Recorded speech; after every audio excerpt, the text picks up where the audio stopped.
Thank you for standing by. This is the conference operator. Welcome to Zymeworks second quarter 2025 results conference call and webcast. As a reminder, all participants are in listen-only mode, and the conference is being recorded. After the presentation, there will be an opportunity to ask questions. To ask a question, please press star 11 on your telephone keypad.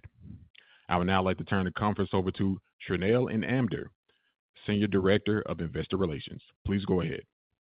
Thank you, Operator, and good afternoon, everyone. Thanks for joining our second quarter 2025 results conference call.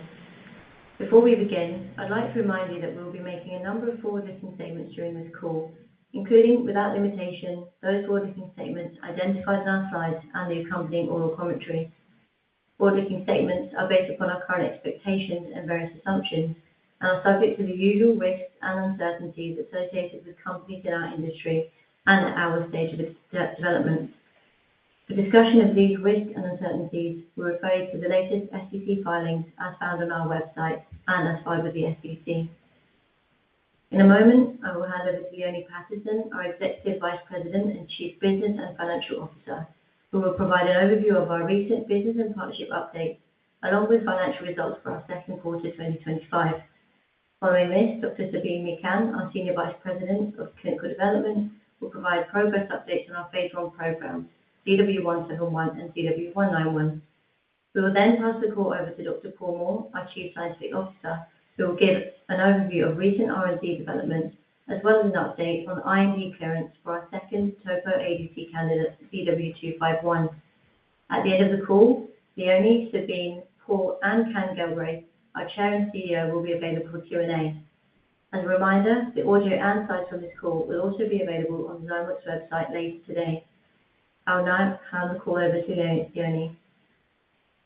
Thank you, Shrinal, and thank you all for joining us today. I'll first walk you through our highlights for the second quarter of 2025. On our clinical programs, we presented trial and progress posters for ZW171 and ZW191, which are both progressing in their respective phase 1 studies. Sabeen will provide more color on the dosing regimen and study design for each of these trials later in the call. We are also pleased to have announced the IND clearance of our second topo-1 inhibitor payload ADC, ZW251, for the treatment of HCC. Based on our observations of ZW191 in the clinic to date, we are excited to get the study up and running. With this development, ZW251 would be our third product candidate in active phase 1 trials in 2025. Two additional product candidates are on track to enter the clinic in 2026, while ZW220 remains IND ready. Together, these developments demonstrate consistent execution across our R&D programs and long-term business strategy. On our preclinical pipeline, we are pleased to have presented inaugural data on our novel IL-4/IL-33 bispecific in development for COPD at the American Thoracic Society International Conference. Paul will talk more about the preclinical data presented later in the call and how we see ZW1528 positioned in the competitive landscape. Meanwhile, zanidatamab continues to progress through the presentation of updated long-term survival data at ASCO, highlighting that among 41 GEA patients with centrally confirmed HER2-positive tumors, treatment with zanidatamab in combination with physician's choice of chemotherapy resulted in a median progression-free survival of 15.2 months and a median overall survival of 36.5 months. We believe these data reflect the durability and tolerability of zanidatamab and support our thesis of patients staying on treatment longer.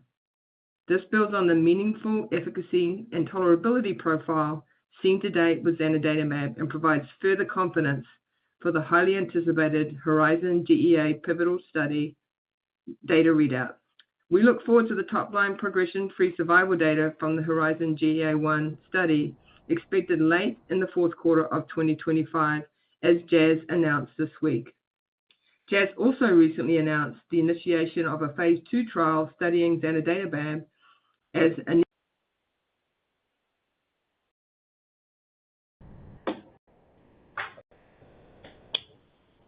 cancer, increased pathological complete response rates, improve long-term outcomes, and reduce overall toxicity. Lastly, conditional regulatory approvals for zanidatamab in China and Europe for second-line HER2-positive biliary tract cancer this quarter. Also expand international patient access and potential future royalties payable to Zymeworks. Beyond this, our platform partnerships also continue to produce. At the ASCO annual meeting, J&J Innovative Medicines reported phase 1 trial results for pasritamig, a first-in-class T-cell engaging bispecific antibody targeting human kallikrein-2 or KLK2 expressed on the surface of prostate cancer cells. Preliminary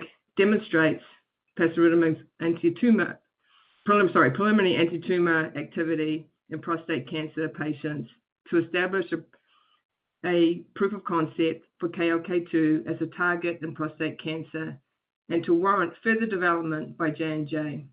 Pasritamig also demonstrates a favorable safety profile with very low rates of cytokine release syndrome and could be safely administered in an outpatient setting.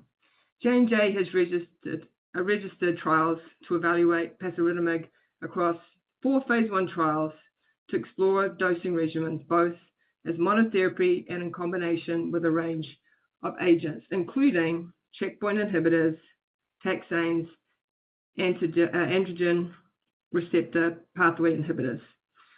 We look forward to learning more from J&J on the advancement of this program.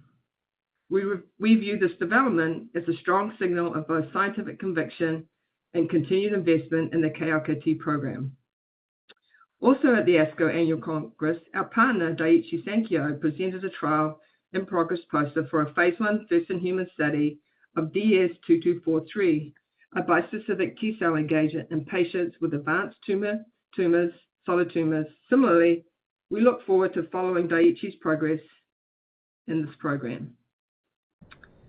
Continuing on to the topic of partnerships, this quarter progress continues across our strategic partnerships, further validating the strength and versatility of our platform, as well as our strategic partnering model, which enables broad and accelerated clinical development with the right collaborators. The achievement of key development milestones from these partnerships generated meaningful revenue, helping us to offset our measured R&D cash burn.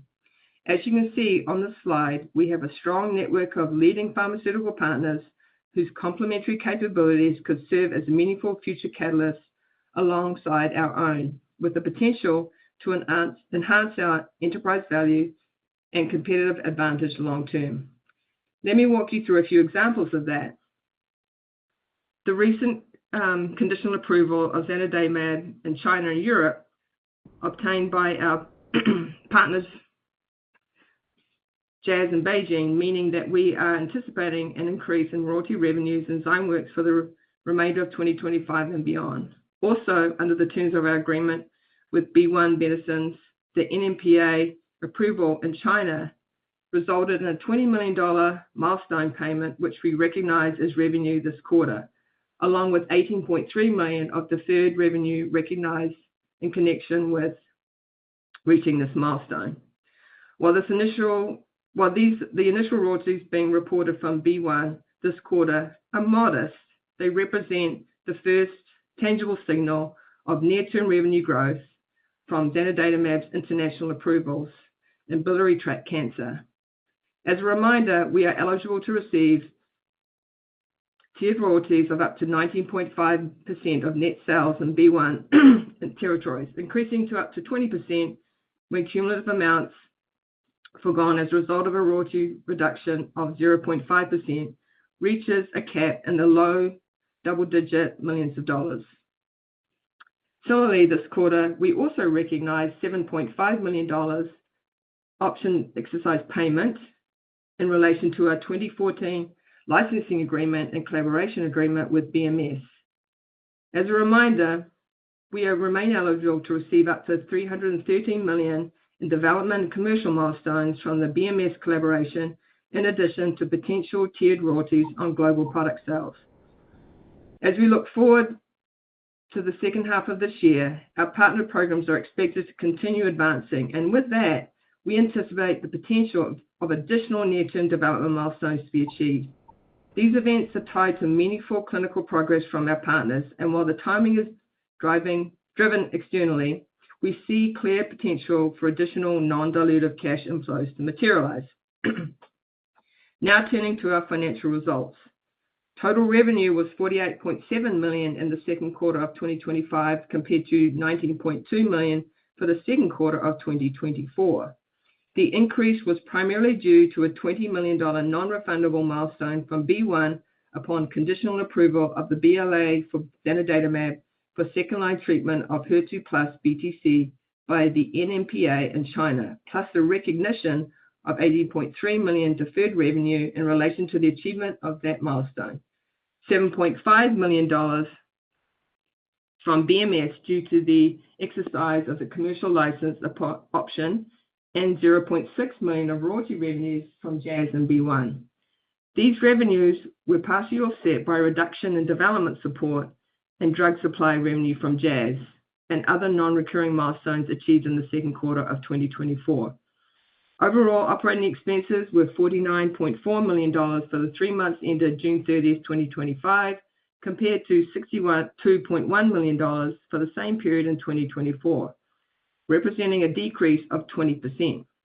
The decrease in operating expenses was primarily due to the $17.3 million non-cash impairment charge recognized in 2024 related to zanidatamab zovodotin and reduction in costs for zanidatamab zovodotin and ZW220. These were partially offset by an increase in ZW171, 191, and other preclinical research expenses for ZW209 and 251. Net income was $2.3 million for the 3 months ended June 30, 2025, compared to a net loss of $37.7 million for the same period in 2024. This was partially due to an increase in revenue and a decrease in operating expenses, which included an impairment charge of $17.3 million on intangible assets in the second quarter of 2024, partially offset by a decrease in interest income. As of June 30, 2025, we had $333.4 million of cash resources consisting of cash, cash equivalents, and marketable securities, which is an increase in cash resources compared to $324.2 million as of December 31, 2024.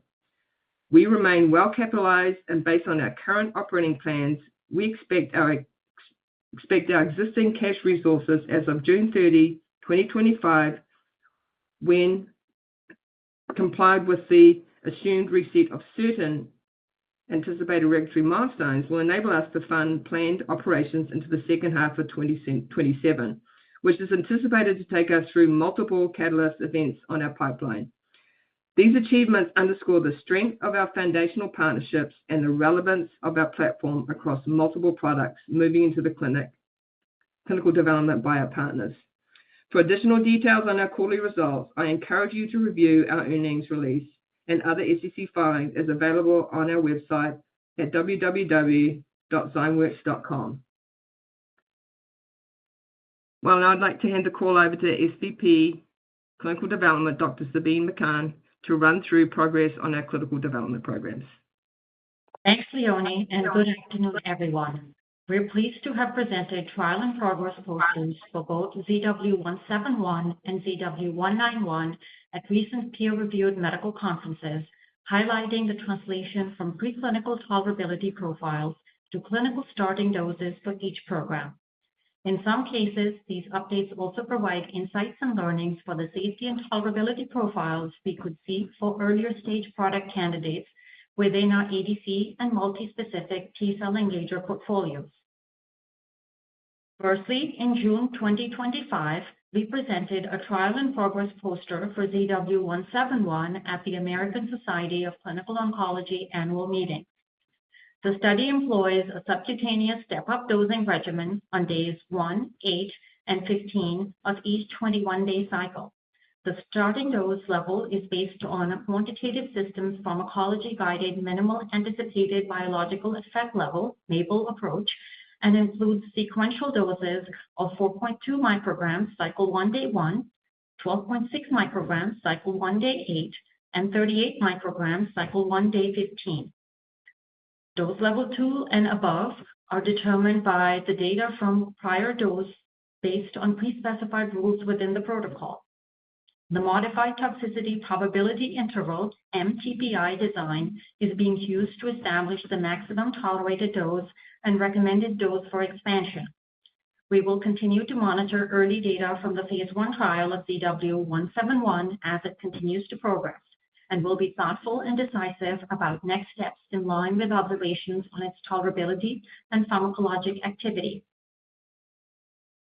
Moving on to the design for ZW191 as presented at the ESMO Gynecological Cancers Congress.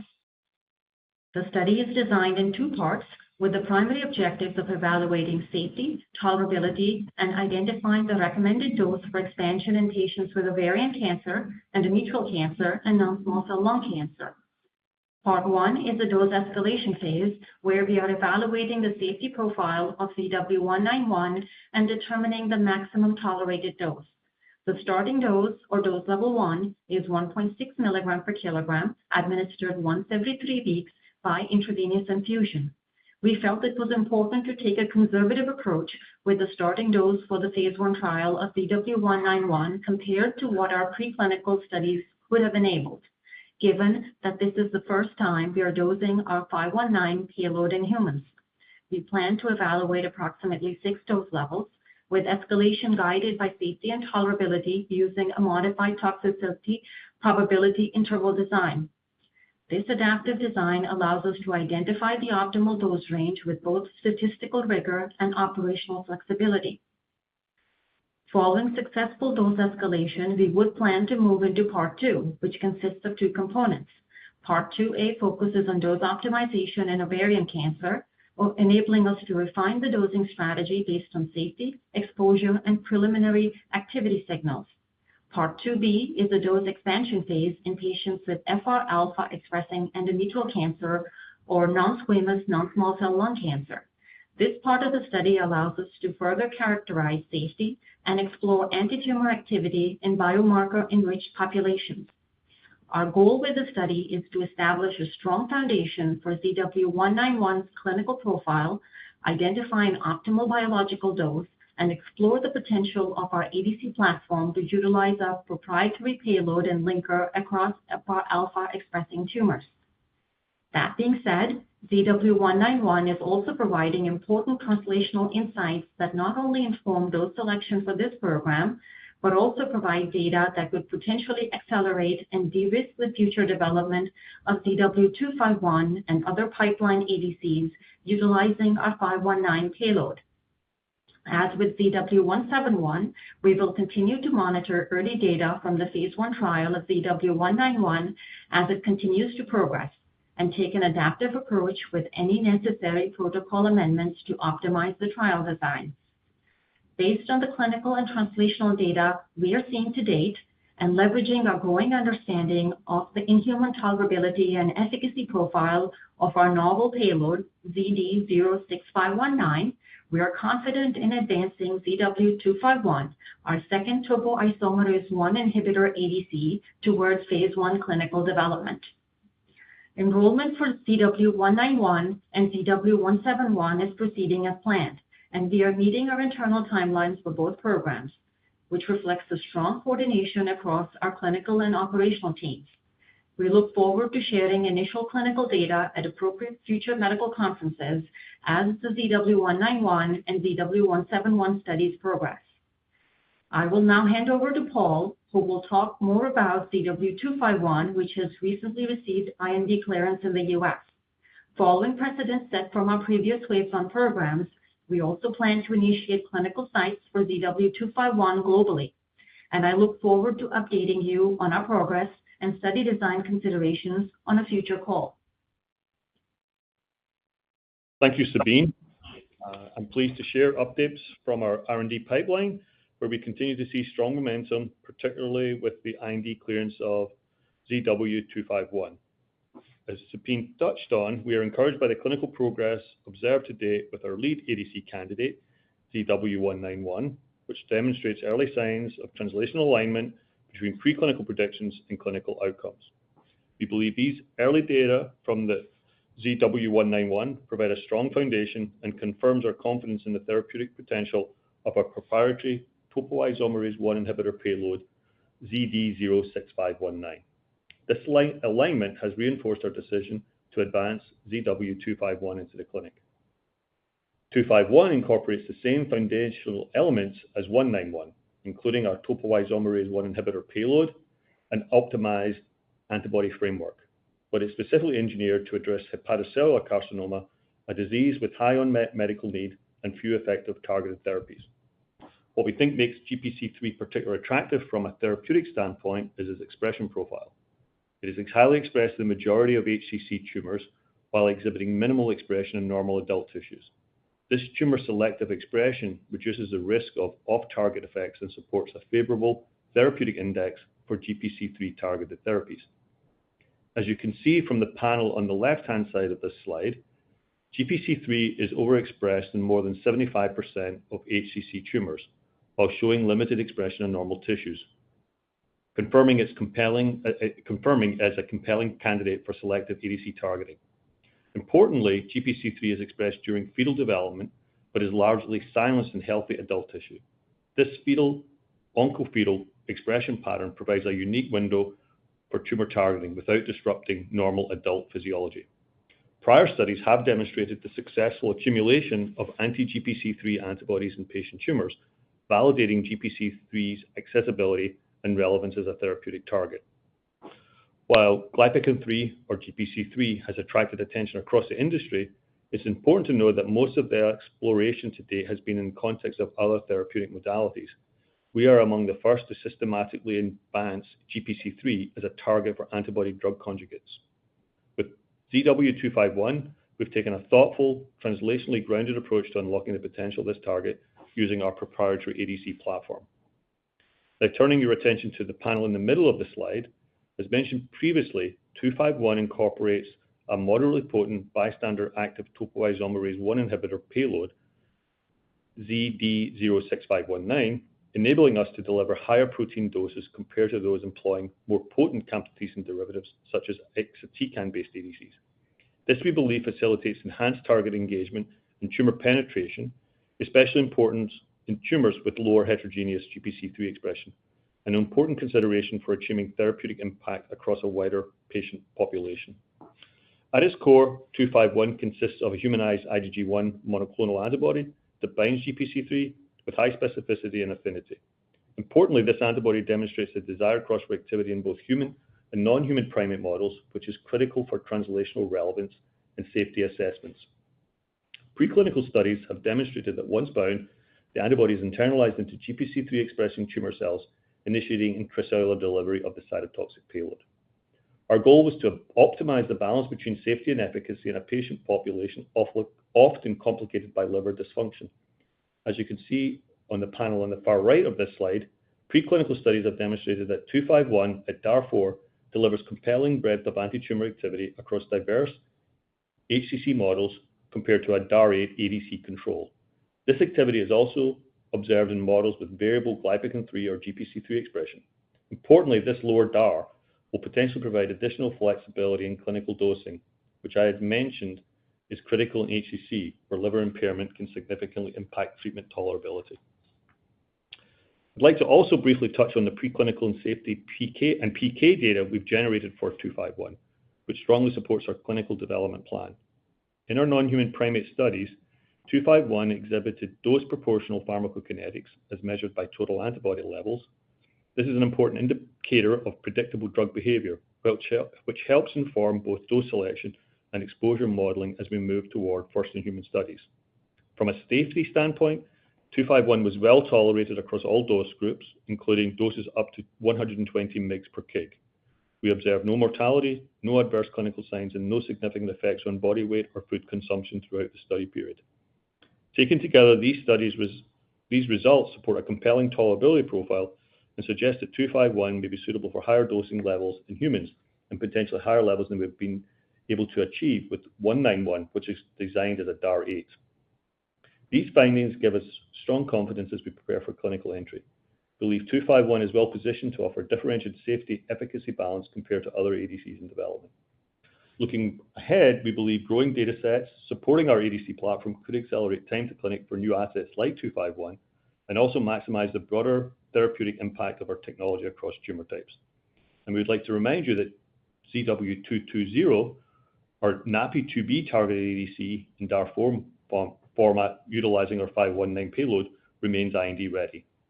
We remain committed to advancing both 191 and 251 with scientific rigor, and we look forward to sharing additional data at peer-reviewed medical conferences in the future. Moving on now to another potential first-in-class candidate from our preclinical pipeline, ZW1528. As you may recall from our R&D day, 1528 is our first nominated product candidate from our autoimmune and inflammatory pipeline, a bispecific targeting an antibody targeting IL-4 receptor alpha and IL-33 for the treatment of respiratory diseases, including chronic obstructive pulmonary disease and asthma. Our initial therapeutic focus for 1528 is COPD, a difficult-to-treat condition that remains poorly controlled in a large proportion of patients despite existing therapies. The high prevalence of uncontrolled disease and recurrent exacerbations underscores the need for more effective mechanism-based approaches. Chronic inflammation plays a key role in driving COPD disease pathology, characterized by dysregulation of both type 2 and non-type 2 immune responses in the lung, leading to chronic airway injury, inflammation, and tissue remodeling. The design of 1528 is grounded in the biology of these pathways and informed by the limitations of current treatments. As shown on the middle panel of the slide, ZW1528 is designed to simultaneously block key inflammatory pathways, specifically targeting IL-33 and IL-4 and IL-13. These cytokines are known to play central roles in airway inflammation and disease progression. IL-33 is a pro-inflammatory cytokine closely linked to epithelial stress, immune activation, and structural lung damage. Meanwhile, IL-4 receptor alpha signaling is a primary driver of type 2 inflammation, which perpetuates disease activity and exacerbations in a substantial portion of patients. On the right-hand side of the slide, in preclinical studies, ZW1528 is shown to reduce lung inflammation in a murine model of type 2 inflammation with activity comparable to dupilumab. Specifically, mice with humanized IL-4 receptor alpha, challenged with house dust mite to induce type 2 lung inflammation, were treated with ZW1528, resulting in a marked decrease in lung tissue pathology, including alveolar wall thickening, bronchial hyperplasia, and inflammatory cell infiltration. Flow cytometry analysis of lung immune cells revealed reduced eosinophilic infiltration and a rebalancing of alveolar macrophage populations, which was also associated with reduced serum IgE levels, as well as reduced expression of key type 2 cytokines, IL-4 and IL-5, in lung tissue, confirming the molecule's blockade of type 2 inflammatory responses, matching the activity of the dupilumab replica that was also tested in the same experiment. The ability of 1528 to also block non-type 2 responses by virtue of the anti-IL-33 specificity is then evident from the ex vivo analysis of COPD patient PBMC, as shown by reduced interferon gamma positive NK cells. This reduction in cytokine response is comparable, if not greater, to that achieved by an analog of itepekimab, a benchmark clinical anti-IL-33 mAb.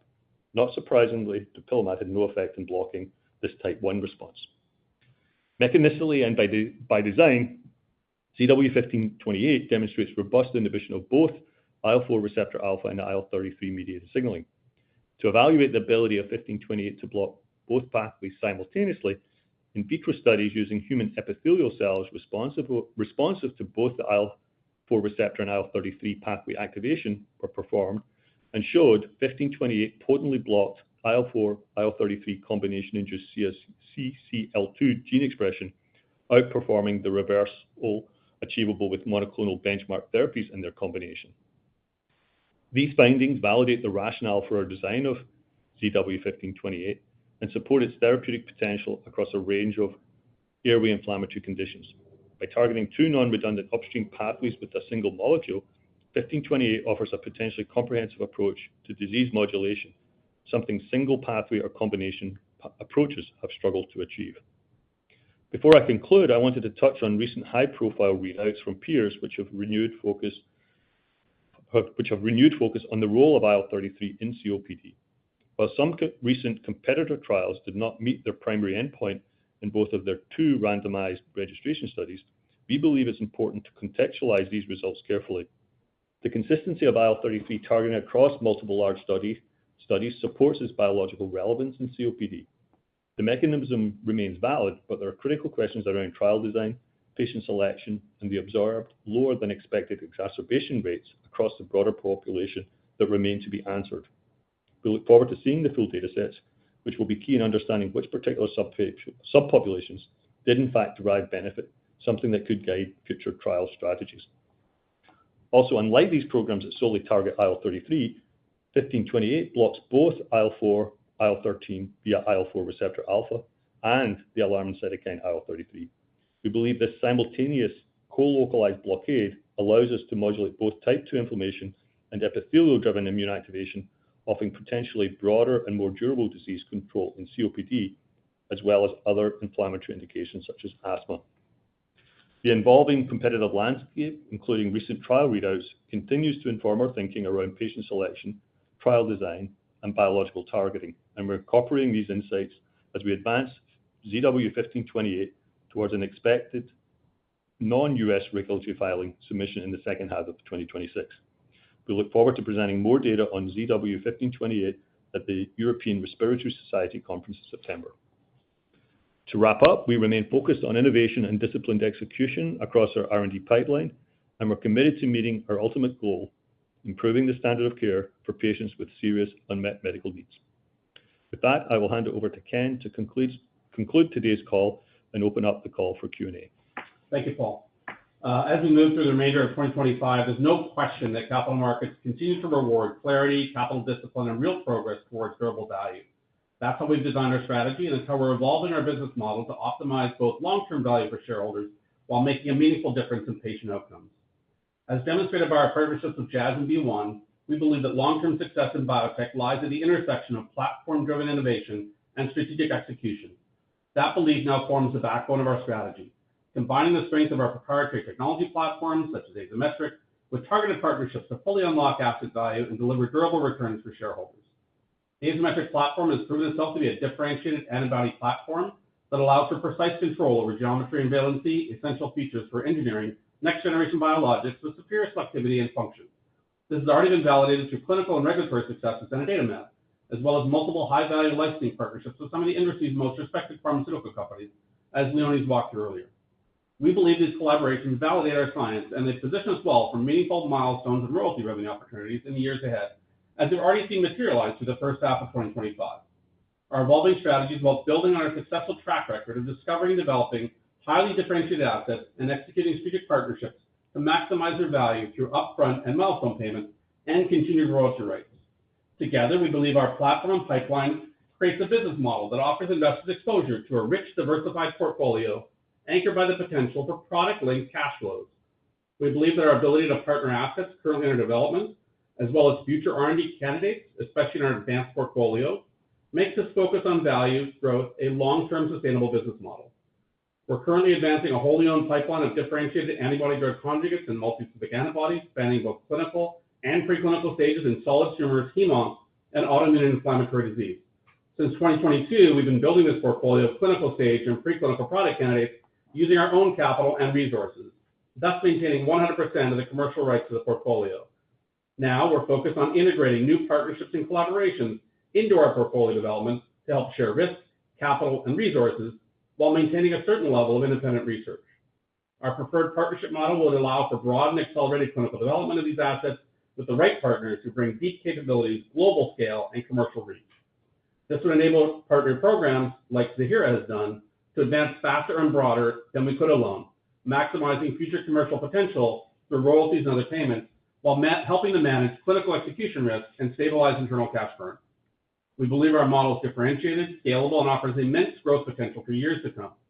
We believe that the stability of anticipated cash inflows, as well as de-risked candidate development through partnerships, is attractive in the current competitive landscape and helps provide us with potential alternative funding opportunities to traditional equity financing. Since we've not completed a meaningful public equity offering in 3.5 years, we've been able to accrete growing value from Ziihera, our partnerships, and wholly owned portfolio to our stockholders with minimal dilution. And we've also been able to return capital to shareholders through repurchase and retirement of common shares, as we did last year. Importantly, partnerships would enable us to transfer the cost and risk of late-stage development to our collaborators, providing us with the opportunity to reinvest certain levels of non-dilutive capital, such as upfront payments and early milestone payments, back in a productive R&D organization, while also continuing to consider allowing excess capital back to shareholders as appropriate, thereby helping us to keep our innovative R&D cycle moving while preserving capital efficiency. By retaining royalty rights and long-term economics on partner programs, we aim to give shareholders continued exposure to the upside of innovative R&D efforts as they progress to commercialization, but with lower risk and capital exposure. It's important to highlight that at our core, Zymeworks is a science-first company, and our evolving strategy is not changing that. Our unwavering commitment to scientific excellence is what built the Azymetric platform, resulted in the discovery and development of Ziihera, and what continues to differentiate us today in the highly competitive fields of antibody-drug conjugates and multi-specific antibody therapeutics. As innovation and competition in oncology and autoimmune inflammatory disease becomes increasingly complex, our ability to seek out tough biological problems helps us to position us as thought leaders and collaborators of choice for companies seeking cutting-edge solutions for patients with high unmet medical needs. By leading with science, leveraging our platform, and structuring partnerships thoughtfully, we're seeking to build a business that's not only financially sound, but one that keeps Zymeworks at the forefront of oncology and autoimmune inflammation innovation for years to come. Given the strong potential we see for peak sales of zanidatamab, we believe we have a compelling opportunity to anchor our future strategy around anticipated royalty and milestone streams from Ziihera in biliary tract cancer, GEA, and other potential future indications, which we believe could provide a predictable long-term source of substantial and durable positive cash flows. These core royalty revenues from Ziihera could be supplemented over time by additional potential revenues from existing partnerships, such as our collaboration with J&J Innovative Medicines with Zymeworks, as well as new partnerships and collaborations formed from our wholly owned R&D pipeline or accessed externally. As Ziihera revenue grows and with continued financial discipline applied to ongoing R&D investments, we intend to continue evaluating opportunities to allocate excess cash for shareholder returns. Excess cash may allow for opportunistic investment to bolster our royalty-driven cash flows or additional investment in innovative R&D programs with future potential for partnership formation on attractive terms. And I just want to emphasize this point. Expected growth in royalty and milestone income does not necessarily trigger an increase in operational expenditures. We would view these anticipated revenues as strategic, long-dated cash flows, and we plan to treat them as such. We're not planning on automatically scaling our operations in response to cash inflows, and our R&D investment remains disciplined and tightly aligned to programs where we have both scientific conviction and a clear path to long-term value through partnerships and collaboration. What this means in practice is that while we expect to be well-positioned as visibility on royalty revenue streams increases, we're prioritizing the protection of our current cash runway and keeping flexibility intact.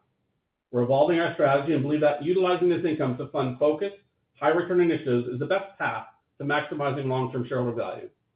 That said, we regularly evaluate whether a shift, such as monetization, acquisitions, or selective return of capital, would enhance that value, as we've done in the past for our share repurchase program. Every dollar we deploy must pass a high bar for return and risk profile. And where we see opportunities to scale with the right partners, we will pursue those selectively. We believe shareholders are looking for a high return on invested capital, as well as growth from continued innovation. And in biotech, we believe that we must improve returns on invested capital to earn the right to grow. I hope today's call provided clarity on how Zymeworks intends to continue operating with a very clear and disciplined mindset, or more specifically, as intentional capital allocators. A positive study outcome for Horizon GA01, expected in the fourth quarter this year, should bolster our ability to execute against a broader long-term strategy anchored around a growing cash flow stream from Ziihera and other assets, combined with continued investment in R&D programs, with a series of partnerships and collaborations to share future risk, capital, and resources. In summary, our goal is to build shareholder value over the long term by thoughtfully deploying capital in ways that reinforce our scientific leadership, expand our reach through external partnerships, enhance future cash flow streams from royalties and other healthcare assets, and deliver meaningful returns to our shareholders. And we thank you again for your continued support. With that, I'd like to thank everyone for listening, and I'll turn the call over to the operator to begin the question and answer session. Operator? We will now begin the question and answer session. To join the question queue, you may press star 11 on your telephone keypad. You would then hear a tone acknowledging your request. If you are using a speakerphone, please pick up your handset before pressing any keys. To withdraw your question, please press star 11 again. We will pause a moment as callers join the queue.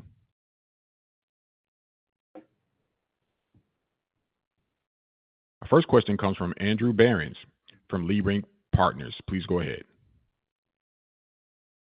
Hi, this is Emily on for Andy. With the Horizon GEA readout coming up, I'm wondering if PD-L1 status will be broken out for the triplet for Arm C in the top line, or will this come later on? And then I'm also curious if you could provide any color on how much of the Zani $525 million regulatory milestone is weighted towards GEA versus other indications. Thank you. Yeah, thanks, Emily, for both questions. I think what data is included in a top-line press release is going to be up to both Jazz and B1 since they're the sponsor and co-sponsor of the studies. So we'll leave that for them to decide what might come in a top-line release versus what might be saved for a conference proceeding. For the second question, we have $500 million left in development milestones in our agreement with Jazz, having received $25 million for the approval of BTC, and we've not provided any guidance around what that $500 million will be allocated to. But I think as we earn those payments, you'll obviously find out the magnitude of those around each of the GEA milestone as well as the other indications.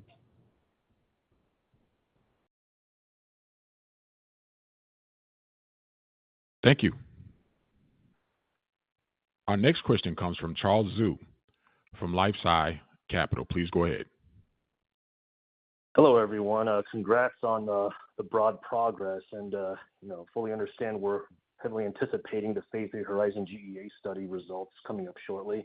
But I had two questions on some of your in-house pipeline assets, if you don't mind. Maybe the first one is, from a clinical positioning and capital allocation perspective, how similar or better does ZW191 need to be relative to other topoisomerase-based ADCs targeting FR alpha or other potentially overlapping targets in similar indications like CDH6 for you to continue the development of this program?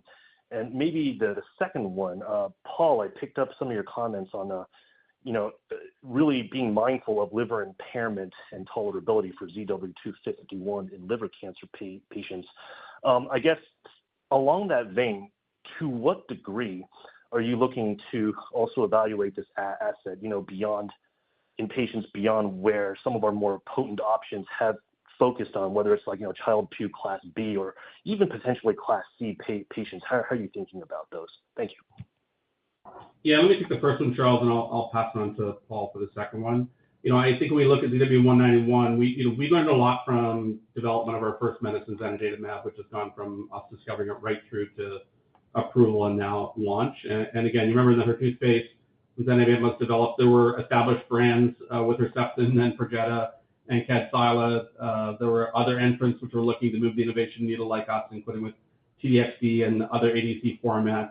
We really focused on trying to do something that was a very novel mechanism, create a novel biological approach, which we certainly did with zanidatamab, which is still the only approved bispecific approach in the HER2 space, and really the only one that's been validated in any sense by any clinical data. And obviously there we learned a lot about having good activity, but also having a tolerability profile that allowed combinations to occur more readily and looking at the benefit of those combinations. We didn't expect to have the whole market ourselves. We didn't expect to be first or the primary choice in every indication in a broad set of potential tumor types. But I think if you look at where zanidatamab ended up with it competing with established brands, other competitors entering the market before you, other innovators coming along, we're still going to be able to create what we think is a differentiated asset which has a commercial potential of several $1 billion peak sales per year. So we learned a lot about that. With ZW191, we think there's room to move innovation further when we look at ADCs, both in gynecological and non-small cell lung cancer. And so that's really interesting for us to think about in ZW191, as well as there are some broader expression profiles there. And we obviously took a different approach with how we built our ADC and what we think will benefit from that differential design with some modestly potent payload, the strongly internalizing antibody, Being able to get to a higher dose, we think antibody dose is important and additional targeting is important. But the tolerability profile we engineered in that molecule, which hopefully will make it more amenable to combinations, and we'll need to see the data to confirm that. But that's certainly a place in the future that we could go with ADCs. It certainly was a big deal for zanidatamab to be able to do that. So I think as we start to see the initial data and understand it, we'll be testing our thesis about a completely different ADC than others have developed, and looking at the clinical responses for that differentiated mechanism to understand where we might have an opportunity to move innovation even further than you've seen with agents to date in folate receptor or more broadly in targets in those same therapeutic areas, including some of the ones you mentioned. And right now we're very encouraged with the positioning for 191, and we're excited to continue exploring with additional data sets around that to see if we can have a differentiated approach, which will benefit a patient population more than others have in the innovation that's been done elsewhere. And I'll let Paul talk about 251. Yep, thanks, Charles.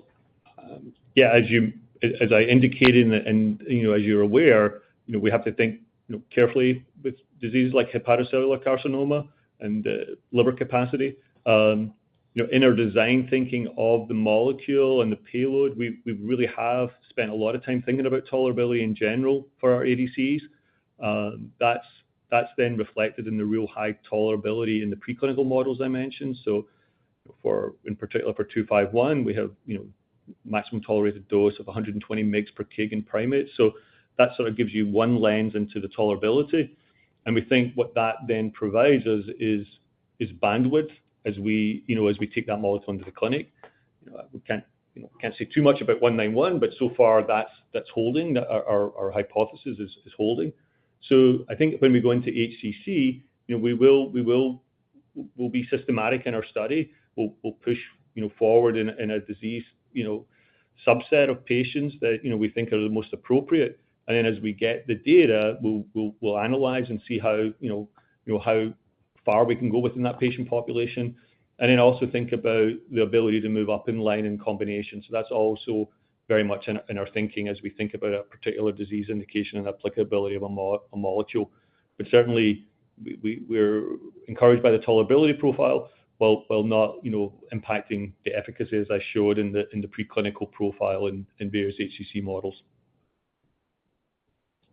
Got it. Great. Thank you so much, and congrats again on the progress. Thanks, Charles. Thank you.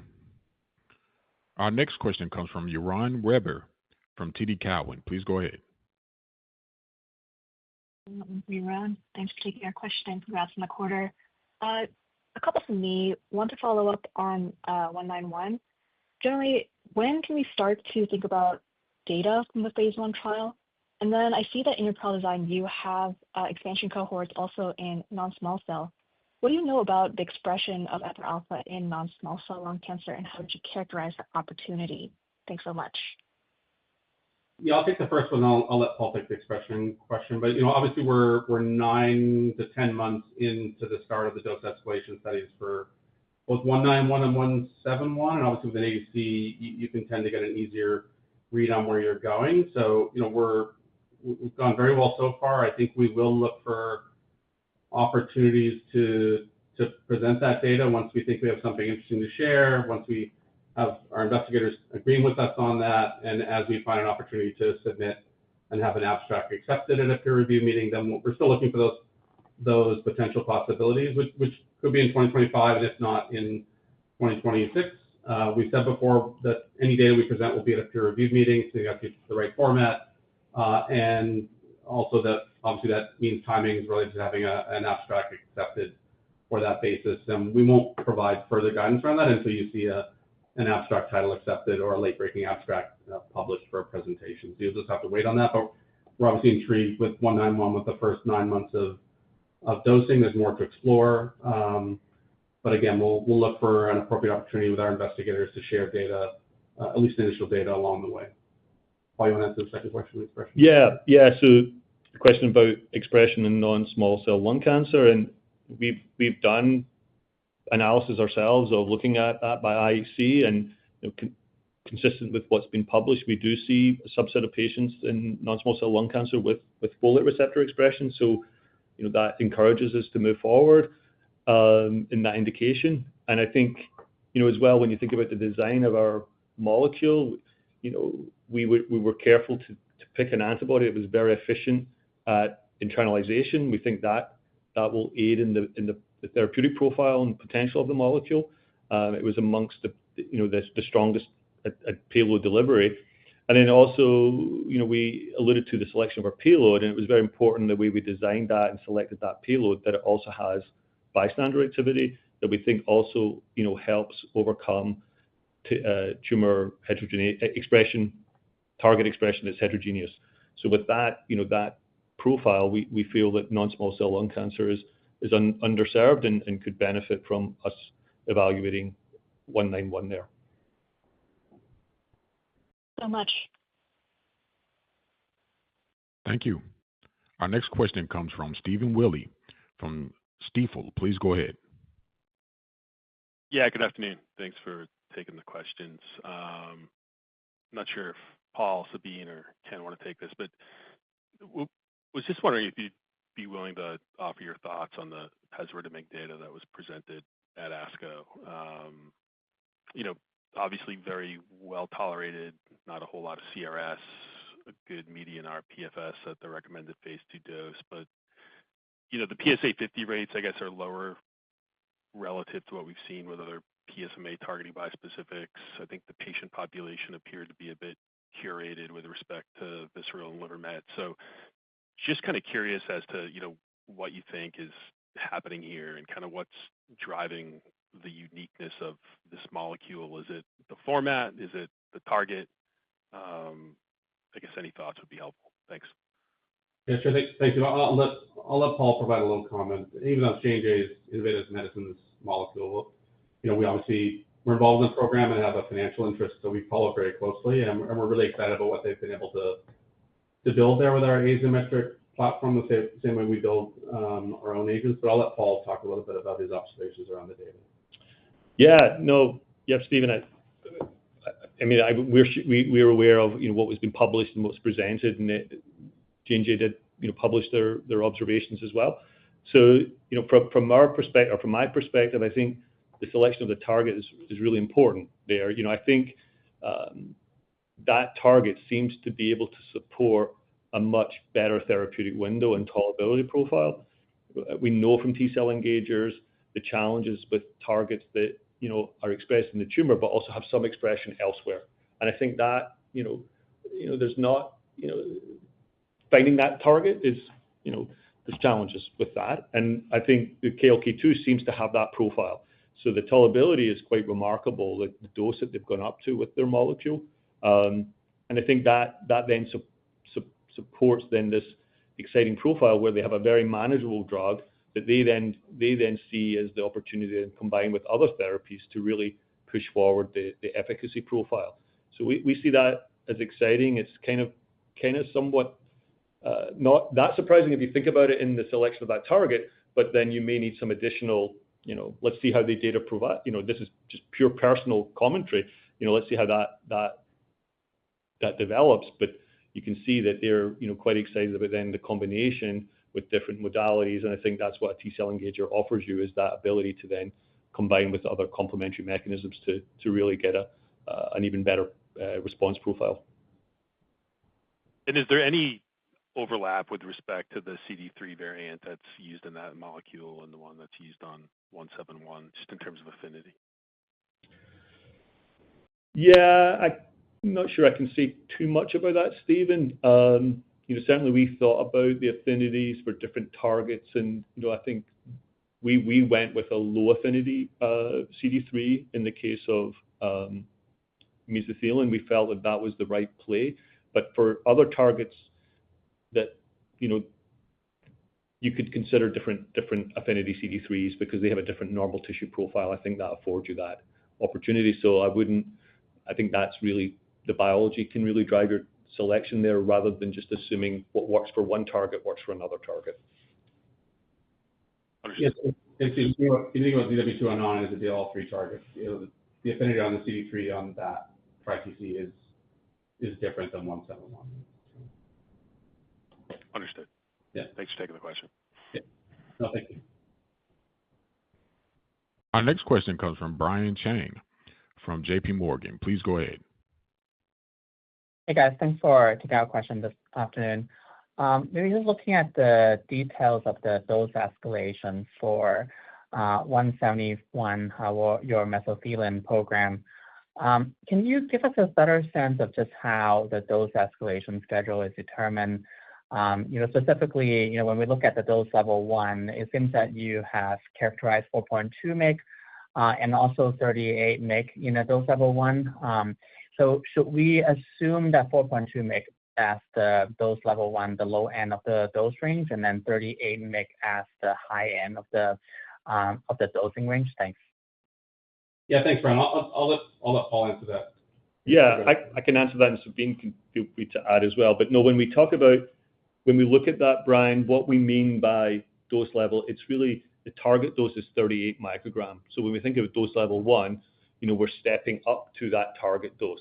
So we kind of more think that the target dose of dose level 1 is 38 micrograms. Does that clarify? Yes, thank you. Thank you. Our next question comes from Akash Tewari from Jefferies. Please go ahead. Hi, this is Phoebe on for Akash. We were wondering about your view on the Horizon GEA-01 readout being delayed to Q4 25 and how it affects your confidence on the data, and what could be reasons behind the delay. Thank you. No, thanks for the question again. It's Akash using the word delay twice again as he did at his conference. We don't see this as a delay. I think the prior guidance from Jazz was given as their best estimate was second half of 2025, and now they've, given where we are in August, they've re-guided that to give a guidance of Q4 2025, which is still within the bounds of the second half. I think, as we explained before, we don't see it as a delay. It's obviously an events-driven trial, and they're trying to give guidance around blinded event data, which they have access to. It's an open-label study, so it's important to protect the integrity of the data set, obviously, until we're ready to unblind the study after the specific number of events that are necessary to do that. So we don't see any delay in that basis. Obviously, the study's been recruited some time ago, so it's fully recruited and being followed. And as soon as the number of events that are required to trigger the data readout are done, then that will occur, and it's still happening within the second half of 2025, but it'll happen in Q4 according to the guidance given by Jazz yesterday and repeated by 2 days ago and repeated by V1 yesterday.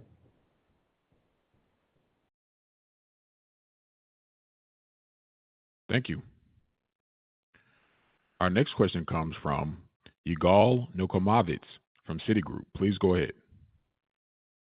Yeah, hi, Ken and team. Two questions on relevant topics, one on supply chain and one on drug development using new technology such as AI. I know you have a long lead time to get to market for the new wave of products, which puts you in a fortunate position in terms of being able to plan. So what can you say about how you're doing scenario planning on the supply chain to potentially address some of the questions around domestic manufacturing that are obviously important? And then on the topic of AI, I'm curious how much is going on at the early discovery for yet to be launched programs where you're doing AI for protein design and things of that nature. Thank you. Yeah, thanks for the question, Yigal. With respect to zanidatamab, commercially, both Jazz and B1 have direct responsibility now for supply of zanidatamab, and with respect to Tisli, obviously Beijing has that already with respect to U.S. commercial supply. So we feel very comfortable with the steps they've taken to protect the current commercial efforts and obviously hopefully an upcoming launch for GEA in the U.S. So we feel very comfortable with the steps they've taken to protect the supply chain and be able to supplement it where necessary with a domestic manufacturer if required. So I'm not concerned there, and you can talk to Jazz or Beijing directly about that. With respect to other compounds, obviously we're very early in clinical development or late in preclinical development, so lots of opportunities for us to understand how to deal with any new regulations which might be in place as those approach commercialization. So we feel very comfortable where we are with zanidatamab. With respect to to AI, obviously, Zymeworks started as a computational platform and a computational biology company, so we've been doing AI long before it was ever called AI and the way we think about engineering and developing complex biologics, but I'll let Paul talk a little bit more about that. Yeah, no, thanks for asking that question. And as Ken mentioned, it's kind of in the roots of, protein engineering at Zymeworks, and we still have that kind of theme that's based in our design and our thinking about molecules. That how do you make the best molecule? How do you get to that sort of needle in a haystack sometimes that you need to get the right the really thing that you want to develop, and whether that's from target binding or giving you the diversity, we have the luxury of then being able to screen different molecules through the screening capacity of Azymetric. So we do use that. I mean, we apply it, and we're keeping aware of the capability externally as well, that we can tap into those and collaborations. So it is very much in our forethought as we tackle, particularly in the multi-specifics, and we think about how best to combine different binders or the ultimate sort of profile or biophysical properties that you want. That can really lend itself to AI strategies. Thank you. Thank you. Our next question comes from John Miller from Evercore. Please go ahead. Hello, guys. Congrats on the print, and thanks for taking our question. This is JP for John. I have two questions. 1528, recent posters show longer half-life, and today you're showing better inhibition. So how do you expect the differentiating profile in humans be driven between bispecific design versus long half-life? And then on 251, how do you expect to proceed on dosing? Are you going to start with very conservative dosing, or you think you can get more aggressively to higher doses to show signs of efficacy? Yeah, I'll let Paul take the 1528 question and then ask Sabine to talk about 251 dosing. Go ahead. Yeah, so I think well spotted. We didn't mention the half-life extension that we incorporated into 1528 today. But that is definitely a feature that we think is important as we think about dosing strategy, and we will evaluate that in the clinic. We'll have various pharmacodynamic readouts that will allow us to support our thinking on the half-life. But that is a good point to highlight, that we have incorporated YTE mutation. I think then on the biology, I mean, we see really the desire, that the thinking here is that there's mixed immune contributions in COPD. With IL-4 is obviously clinically validated, IL-33 also clinically validated to a degree. What we believe is by covering both of those pathways, that we can get benefit that's beyond what you can achieve by just one, and that there, our preclinical data suggests that we have that feature. And then in some of the actual models, what we're looking at is that we can also recapitulate. We can see that in COPD patients, samples ex vivo. So we do those types of studies to sort of confirm the contribution and the design of the molecule works. And then also we've got some encouraging data to suggest that maybe we're going to get activity beyond what you can get with combinations. That suggests that mechanistically we're doing something different with our molecule, either how we anchor on IL-4 or how we co-inhibit IL-4 receptor and IL-33. That's giving us an additional mechanistic advantage that we'll then see how that plays out when we go into the clinic. Yeah, maybe Sabine, can you talk about the second part? Obviously, we've just cleared our IND, so we've had a chance to have discussion with regulators on this. But Sabine, anything you want to add on the 251 dosing approach? Absolutely. First, we're excited to get our second ADC 251 into the clinic. With regards to its first in human dosing, as Paul pointed out earlier, we are very confident about the safety of this molecule from a preclinical perspective. And also now we have experience with this linker payload 519 based on the data that we're seeing from 191. So we can afford to be a little less conservative with our starting dose. Obviously, we will reveal the exact doses later as we reveal more information about the trial. But we're confident in proceeding with being somewhat less conservative with 251 as we proceed into the clinic.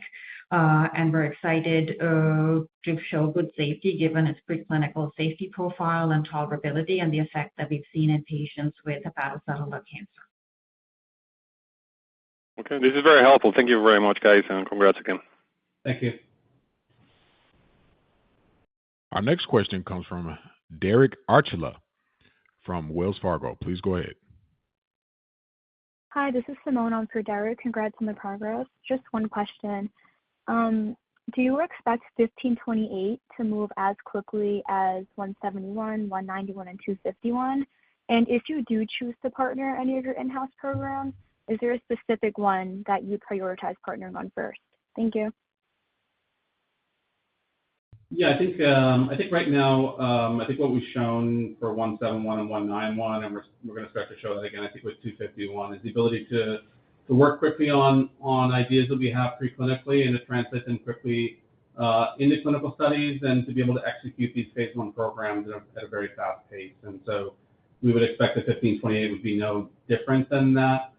With respect to partnering prioritization, obviously we have 6 compounds with 6 different products that we've nominated, including ZW220, which is IND ready. We would expect that, in order to be competitive with any of those agents and to take them, through further clinical development to market, we would need partners to come along with us, join us along the way somewhere. So we have open partnering discussions on all 6 of those molecules. In addition to that, we're building our next wave of compounds through advance.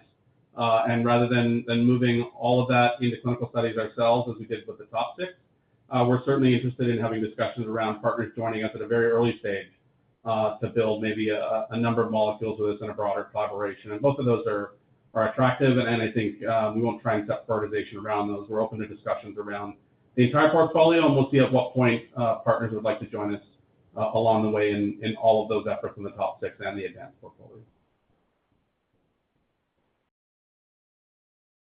Thank you. As a reminder, to ask a question, you need to press star 11 on your telephone and wait for your name to be announced. Our next question comes from Mayank Mamtani from B. Riley Securities. Please go ahead. Hi, thanks for taking a question, and congrats on the progress. This is Gaurav on for Mayank. Regarding your ADC candidate ZW191, do we expect any data at any upcoming fall conferences like ESMO? And how much of the dose escalation data, believe of the 6 dose level you plan to evaluate, you expect to have accumulated at the cutoff point? Thank you. No, thanks for the question. And I think I tried to answer this earlier. We're very excited where we are with ZW191, and I think we're looking for an opportunity to share what we've learned so far in our initial phase 1 study. And I think we'll be talking to our investigators about the appropriate time to do that. And obviously we said we'll do that at peer-reviewed medical meetings. So I think as soon as we've decided with our investigators that we have enough data to present because it's of interest to us and we want to share it in a peer-reviewed format, then we'll take the appropriate steps to submit and hopefully get accepted in abstract, either regular or late breaking for a conference. We won't indicate when that might be or won't give any guidance to that until you see a title announced or a late breaker abstract presented. So we'll have to wait. Okay. Just rather do that than any specific early guidance. You have to wait for that to occur, but we're certainly at a stage in 191 where we found what we're doing very interesting. It's still early. We're still exploring continued patient enrollment, but it is possible that we'll have some data to share in 2025, and if not, an early opportunity in 2026 is possible. Okay. Thank you. Yes, you're welcome. I am showing no further questions at this time. I will now turn it back to Ken Galbraith for closing remarks. That's great. Thank you, operator. Thanks everyone for listening to our call today and for the questions that you provided to us in the Q&A session. Obviously, it's about 4 years ago that we started working seriously on moving zanidatamab into the phase 3 clinical trial in GEA because we felt we had a molecule that could really help patients in this therapeutic category. And we're anticipating the outcome of Horizon GEA-01 as much as our investors are. And we look forward to being able to present those results with our partner Jazz and B1 in a top-line basis in Q4 2025 as guided. And in the meantime, we'll make more progress with the portfolio and look forward to reporting on that in the months ahead with you. So thank you very much for your time and attention. Everyone have a great rest of your summer. Thank you. Thank you for your participation in today's conference. This does conclude the program. You may now disconnect.